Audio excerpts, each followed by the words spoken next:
हम इस टाइम पे मौजूद हैं फैसल हिल्स के बी ब्लॉक में, और बी ब्लॉक के भी सेंटर में, जहाँ पे हमारा प्रोजेक्ट वाक़ है शीतला टावर, उसके सामने हम लोग बैठे हुए हैं। तो रेलवे यहाँ बैठ के आपके ख्याल से आपको जो वाइब आती है वो किस तरह की वाइब है, और व्यू कैसा है यहाँ का? अच्छा उमर भी बात यह है कि फैसल हिल्स की अगर आप बात करते हैं ना, फैसल हिल्स में व्यू जो है, एक साइड पे तो मार्गला की नेचुरल एनवायरनमेंट आपको मिलता है, पहाड़ियाँ मिलती हैं। आप जैसे ही सिटी की तरफ जाते हैं तो आपको टेम्परेचर का भी अंदाज़ा हो जाता है, गर्मियों में ख़ास तौर पे। जैसे जैसे आप मार्गला की पहाड़ियों से दूर जाते हैं ना, बादल भी दूर होना शुरू हो जाते हैं, तो पहाड़ियों के हम्म। वैसे ही करीब बादल होते हैं और मौसम यहाँ पे बहुत अच्छा रहता है। उसके अलावा यहाँ पे पोल्यूशन नहीं है, और फैक्ट्रीज यहाँ पे इतनी करीब है नहीं, जिस वजह से कोई धुआं या कोई मट्टी इस तरह की कोई चीज़ है नहीं, तो बड़ा ही फ्रेश किस्म का इन्वायरमेंट यहाँ पे है पड़ा। अच्छा रेलवे, किसी भी प्रोजेक्ट की जो सक्सेस आपके ख्याल से उसमें जो इम्पोर्टेंट रोल प्ले करती हैं वो क्या क्या चीज़ें हैं? तो जी प्रोजेक्ट की सक्सेस जो है ना, वो डेवलपर की प्रोग्रेस पे डिपेंड करती है कि जो उसने चीज़ें कमिट की हैं वो उनको विद इन टाइम डिलीवर कर रहा है या नहीं कर रहा। ठीक है। अब अगर फैसल हिल्स की बात करते हैं तो ये जब स्टार्ट हुआ था उस वक्त ये बुकिंग थी 16 लाख रुपए की ना, 5 मरले के प्लॉट की।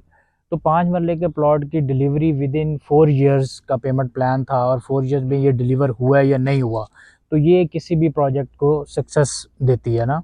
हम्म। तो चौधरी मजीद साहब ने ये प्रोजेक्ट बिफोर टाइम डिलीवर भी किया, लोगों को फ़ायदा भी हुआ, पोजीशन भी मिले। आप देख सकते हैं घर भी बन रहे हैं और बहुत सारी चीज़ें। हाँ बिल्कुल। लोग इन्वेस्टर्स की बात करें तो उनको प्रॉफिट्स बड़ा मिला, एंड यूज़र ने बड़ा प्रॉफिट कमाया इसमें।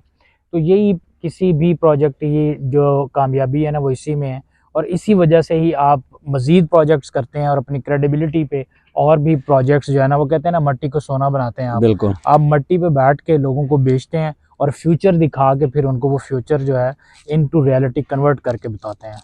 बहुत अच्छी बात की है रेलवे आपने। अगर हम लोग इसको सोसाइटीज़ के एक हम लोगों ने जो टॉपिक डिस्कस कर रहे हैं, किसी भी सोसाइटी के अंदर अब हम कमर्शियल प्रोजेक्ट की अगर जिक्र करें तो कमर्शियल प्रोजेक्ट की इम्पोर्टेंस क्या है, और उसकी इम्पोर्टेंस के पीछे क्या क्या पॉइंट्स हैं जो उसकी इम्पोर्टेंस को बढ़ाते हैं?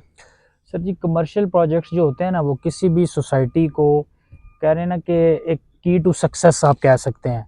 उसकी रीज़न ये है कि कमर्शियल प्रॉपर्टीज़ का जब भी नाम होता है उससे बिज़नेस कनेक्ट कर रहे हैं। बिज़नेस बिल्कुल। का मतलब है लोगों का रोज़गार। बिल्कुल। अब जितना रोज़गार कहीं भी किसी को भी मिलेगा, मैं अपनी बात करूँ तो अगर मुझे यहाँ से अगर गवादर भी जाना पड़ता है रोज़गार के लिए तो ज़ाहिर है हम लोग जाते हैं। तो ये कमर्शियल प्रोजेक्ट्स है ना, ये आपके सोर्स ऑफ इनकम बढ़ाते हैं, इस तरह की सारी चीज़ें। आप इधर बिज़नेस कर सकते हैं, शॉप्स हैं, रेजिडेंशियल अपार्टमेंट्स हैं, होटल सूट्स हैं। तो ये सारी चीज़ें किसी भी प्रोजेक्ट में इतनी इम्पॉर्टेंट हैं, जैसे आप कह लें कि एक साफ़ सुथरा इन्वायरमेंट या सांस लेने के लिए साफ़ फ़िज़ा। तो ये बिज़नेस में या रेजिडेंशियल प्रोजेक्ट्स में कमर्शियल प्रोजेक्ट्स इस तरह किरदार अदा करते हैं। अरे भी आप आने वाले टाइम में आप घरों के और अपार्टमेंट्स के अगर रेशो की डिस्कस किया जाए तो आपको ख्याल से कितना वाज़ह फ़र्क नज़र आता है आपको, कि लोग क्या शिफ्ट करेंगे अपार्टमेंट्स की तरफ या वर्टिकल बिल्डिंग्स की तरफ? सर जी अभी बढ़ती हुई इन्फ्लेशन की वजह से लोग अपार्टमेंट्स की तरफ मूव कर रहे हैं, क्योंकि हम्म। अपार्टमेंट्स में रहना एज़ कम्पेयर टू प्लॉट्स लेके घर बना के फिर उसको मेंटेन करना, और जितनी बिजी टफ रूटीन हो चुकी है लोगों की, तो मेरा ख्याल है कि लोग अपार्टमेंट्स में रहना पसंद करेंगे, क्योंकि उसमें मेंटेनेंस और पानी के मसाइल, इलेक्ट्रिसिटी, हर तरह के मसाइल, जो एक मैनेजमेंट होती है जो उसको मैनेज कर रही होती है, उसमें आपकी उस तरह से एफर्ट्स लगती नहीं है। तो मेरा ख्याल अब ज़्यादा से ज़्यादा लोग जो है ना वर्टिकल बिल्डिंग्स की तरफ शिफ्ट हो रहे हैं, और पिछले 2-3 साल में आपने देखा होगा पाकिस्तान में वर्टिकल बिल्डिंग्स का कंसेप्ट बहुत ज़्यादा इंक्रीज़ कर रहा है। बिल्कुल ठीक बात है आपकी, आप सही फरमा रहे हैं। वर्टिकल बिल्डिंग्स में वैसे भी अगर आप देखा जाए तो वो आपकी किसी भी सोसाइटी के व्यू को भी इन्हांस कर रहे होते हैं। बिल्कुल, बिल्कुल ऐसी है। आप ये बताएं कि किसी भी अपार्टमेंट में रहते हुए आपके ख्याल से कौन सी ऐसी फैसिलिटीज़ या अमेनिटीज़ हैं जो आपको लगता है कि as compare to that of घरों के आपको फैसिलिटेट करती हैं अपार्टमेंट में? सर आप देखिए ना, सबसे पहली बात, किसी भी रेजिडेंशियल या किसी भी सोसाइटी, किसी भी प्रोजेक्ट की में रहने वाले लोगों की सबसे पहले जो इम्पोर्टेंट चीज़ है वो सिक्योरिटी है। बिल्कुल। आप पाकिस्तान में हैं, आप पाकिस्तान से बाहर हैं, आप कहीं पे भी हैं, एक जो वर्टिकल बिल्डिंग होती है उसको मैनेज करने के लिए जो टीम बैठी होती है, वहाँ पे सिक्योरिटी के लोग भी होते हैं, हर तरह से वहाँ पे सीसीटीवी कैमरास भी लगे होते हैं, और वो सारे लोग आपके उस अपार्टमेंट की जो सेफ्टी है उसको बरकरार रखते हैं।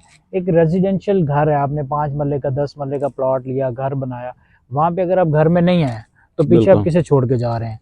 तो ये सारी चीज़ें सिक्योरिटी पॉइंट ऑफ व्यू से भी आप देखते हैं कि, और हम सब के लिए सिक्योरिटी ही ये फर्स्ट प्रायोरिटी है कि जहाँ पे आप सिक्योर होंगे वहीं पे आप रहना पसंद करेंगे।